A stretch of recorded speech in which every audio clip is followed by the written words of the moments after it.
Pemirsa, mantan Kepala Organisasi Intelijen Korps Garda Revolusi Islam Iran, Hossein Taib, mengingatkan Israel bahwa serangan balasan Iran atas kematian Ismail Haniyeh akan mengejutkan dan tidak dapat diprediksi oleh Israel. Lebih jauh lagi, sejumlah media barat seperti Axios memprediksi serangan Iran dan proksinya ke Israel akan dilakukan dalam waktu dekat, bahkan dalam hitungan jam ataupun hari. Akankah perang terbuka pecah antara Iran dengan Israel? Untuk membahasnya telah bergabung bersama kami pakar Timur Tengah Smit Al-Hadar, kemudian pakar pertahanan dan militer Rizal Dharma Putra, dan juga pakar hukum internasional Profesor Hikmahanto Juwana. Selamat petang semuanya. Kita menuju ke Pak Smit terlebih dahulu. Pak Smit, sejumlah media barat sudah menyampaikan dan juga menyoroti bahwa Iran akan segera menyerang Israel bahkan dalam hitungan jam, 24 hingga 48 jam ke depan. Tapi bentuk serangan ini apa? Apakah bentuk serangan terbuka atau memang proxy war sifatnya? Perang terbuka sebagaimana dia lakukan pada bulan April. Tapi kali ini justru lebih serius. Karena pembunuhan terhadap Haniyeh ini bagi Iran jauh lebih menjatuhkan martabatnya dibandingkan dengan serangan Israel ke konsulat Iran di Damaskus, Suriah, yang membunuh 2 jenderalnya pada waktu itu. Nah, kalau ini dibiarkan bagi Iran, maka presiden itu akan berulang terus. Sehingga kali ini Iran harus membalas. Kebetulan juga ada dasar hukum bagi Iran, yaitu bahwa serangan Israel membunuh Haniyeh itu tidak sesuai dengan hukum internasional, tidak sesuai, sehingga pembalasan ini merupakan hak Iran untuk membela diri. Baik, kita ke Prof. Hikmahanto.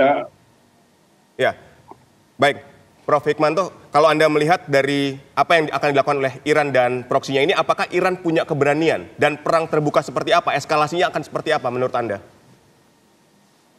Ya, kalau keberanian ada.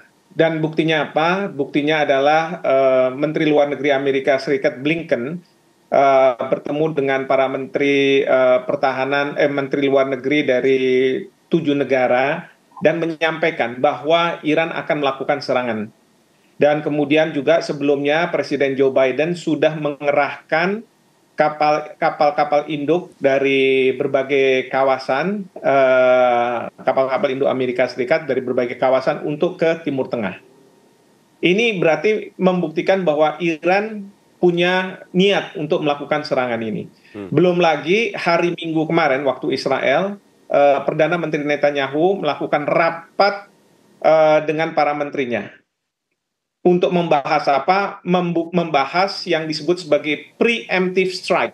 Preemptive strike ini adalah serangan yang akan dilakukan Israel untuk mengantisipasi serangan dari Iran. Jadi sebelum Iran menyerang, dia akan menyerang dulu Iran. Nah, jadi kondisinya sudah seperti ini. Dan saya juga lihat dari media bahwa Inggris sudah mengirim personel militernya untuk datang ke Timur Tengah melakukan evakuasi terhadap warganya. Termasuk kita Indonesia juga minta agar warga di Lebanon untuk keluar dari Lebanon karena Hezbollah ada kemungkinan juga akan melakukan serangan, dan demikian juga di Iran. Jadi sudah ada hal-hal tersebut yang mengindikasikan bagi saya bahwa Iran ini tidak akan sungkan-sungkan untuk melakukan serangan ke Israel. Karena tadi Pak Smit sudah sampaikan, secara hukum internasional, apa yang dilakukan oleh Israel, ya, membunuh Haniyeh di wilayah kedaulatan Iran, itu merupakan suatu pelanggaran terhadap hukum internasional. Seperti itu. Oke, jadi semua negara sudah bersiap ya mengenai hal ini, termasuk Amerika Serikat yang merupakan sekutu dari Israel. Kita menuju ke Pak Rizal. Kalau memang Iran ini akan melakukan serangan secara terbuka, artinya akan mengerahkan segala kekuatan militernya, bagaimana sistem pertahanan dan militer di Iran sampai pada akhirnya punya keberanian untuk melakukan penyerangan ke Israel? Saya justru melihatnya Iran itu belum betul-betul siap untuk melakukan perang total. atau melancarkan perang darat secara masif.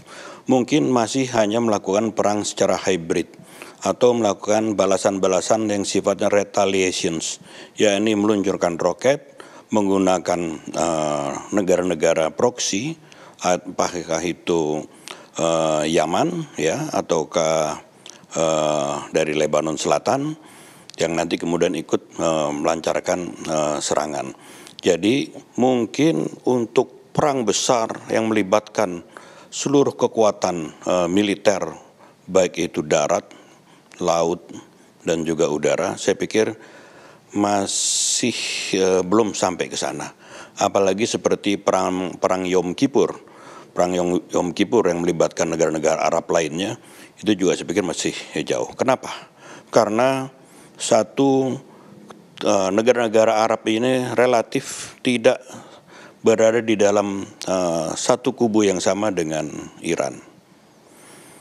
Bahkan Qatar yang relatif cukup dekat dengan pemimpin Hamas dan ada kantor perwakilan Hamas di Doha, ya, itu juga Qatar memiliki pangkalan militer Amerika Serikat di sana. Demikian juga dengan negara Timur Tengah lainnya, seperti Arab Saudi. Nah, jadi artinya untuk melibatkan secara keseluruhan negara-negara Arab lainnya untuk bersama-sama berperang menghadapi Israel, nah itu saya pikir sangat masih sangat jauh gitu loh untuk bisa terjadi dalam waktu dekat ini. Baik, kalau kita menakar kekuatan dari Iran sendiri, kita ke Pak Smith sekarang. Pak Smith, tadi kalau Mas Rizal bilang tidak akan sampai pada perang yang mengeluarkan semua kekuatan tempur, tapi hanya roket-roket yang mungkin bisa ditepis Iron Dome. Apakah Anda juga melihatnya seperti itu, atau ini akan benar-benar mengeluarkan dan mengerahkan seluruh kemampuan militer dari Iran dan proksi-proksinya? Begini, Iran itu tidak berbatasan dengan Israel.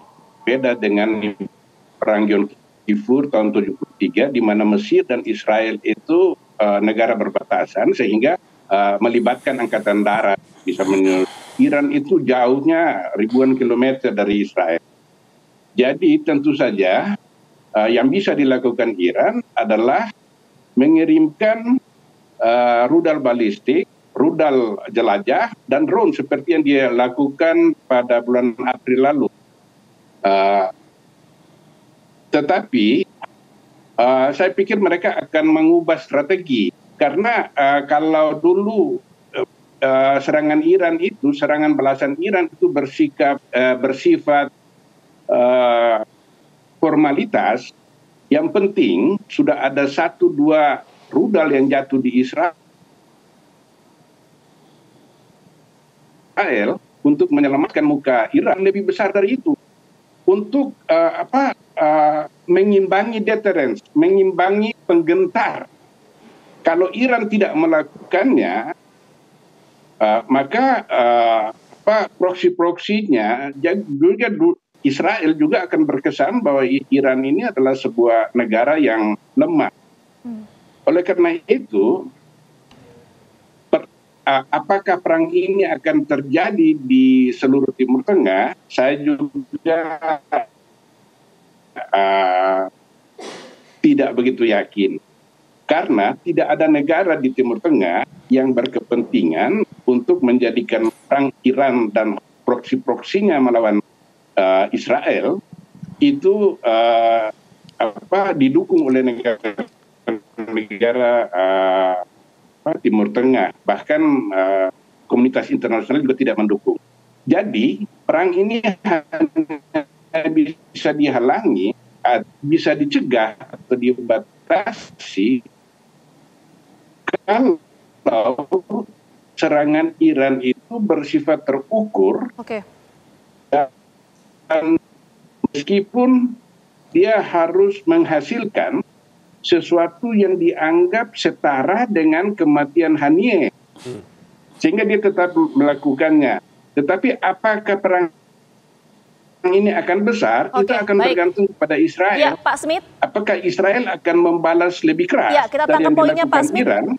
Maka Pak Smith, ya kita tangkap poinnya Pak Smith. Mohon maaf, kita perbaiki dulu ya sambungan komunikasi ya. kita dengan Pak Smith. Nanti kita lanjutkan kembali, termasuk juga tadi yang disampaikan, meskipun Iran akan melakukan serangan terhadap Israel tidak menggunakan kekuatan militer, tapi kemudian apa pesan yang ingin disampaikan dari serangan ini dan dampaknya terhadap kawasan Timur Tengah dan juga Indonesia seperti apa? Nanti kita akan bahas usai jeda berikut. Tetaplah bersama kami di Kabar Petang.